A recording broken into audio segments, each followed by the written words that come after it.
agribusiness needs to be made sexy and profitable, because agribusiness is not just going to the farm or just doing the primary production.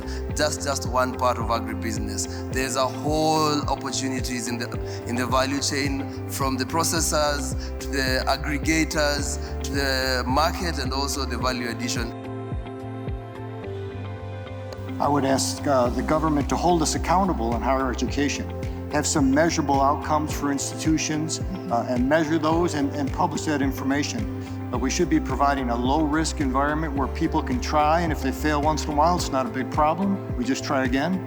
A supportive environment and an environment where people can take risks and not worry about the consequences. There's so much discussion, there's so much speech, there's so much commitment, but when you go to the ground, there's no solution. So this is something we really have to look at as we are doing more intervention, because we want to see action. I think this is one of the things we have been listening to, and if there is any intervention which have been shown as a success, it needs to be scaled.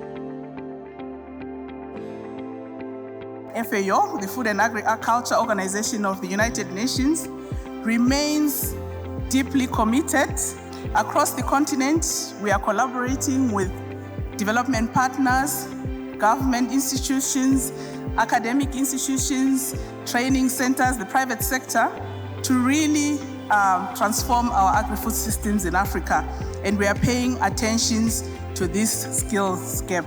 Let us strengthen our collaborative resolve to ensure that Africa's young people are at the heart of our agri-food systems. What can African countries do to make land more accessible to young people? Because access to land is always one of the first challenges that comes up when you talk about venturing into agribusiness. We now, as UN Women, we work with government and stakeholders to ensure that women have access to land, access to credit, and access to the resources that they require.